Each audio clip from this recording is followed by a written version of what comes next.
आज मी तुम्हाला एक गुप्त गोष्ट सांगणार आहे. ती म्हणजे अशी की आपण दिवा हा साक्षीदार असतो असं म्हणतो, बरोबर.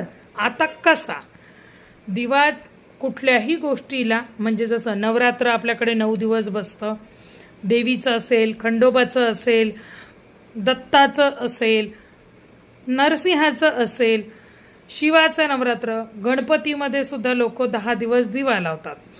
दिवा का लावतात? दिवा हा आपण मेल्यानंतर देवाकडे म्हणे साक्ष देतो, बरोबर आहे. किंवा तुम्ही अनुष्ठान करता, हे अनुष्ठान तुम्ही केलेल जेवढे दिवस अनुष्ठान असतं तेवढे दिवस लोक दिवा लावतात, ठीक आहे, मान्य केलं.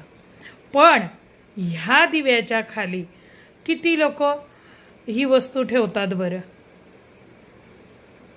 कोणती गोष्ट आहे?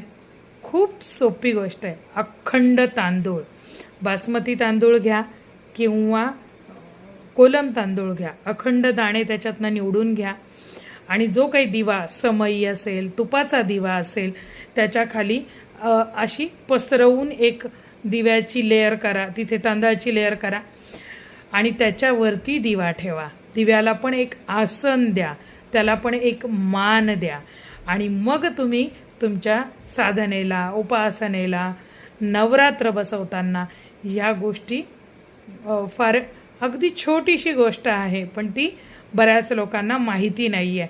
म्हणून म्हटलं चला आज ही गोष्ट तुमच्याबरोबर शेअर करूया. तर अशा पद्धतीने दिवा लावा आणि तुम्ही केलेल्या पूजेची भगवंताकडनं पोचपावती घ्या. लक्ष्मीला अतिशय प्रसन्नता येते आणि ती आपल्या घरामध्ये स्थिर होते. ती लक्ष्मी चंचल असते ना, तिला स्थिर करावं लागतं. त्यामुळे तांदळाचं आसन दिव्याखाली घातलं की ती स्थिर होते. तिला फार आवडतं ते घर, ती जागा लक्ष्मी सोडत नाही. जरूर करा. जय भवानी, जय जगदंबा.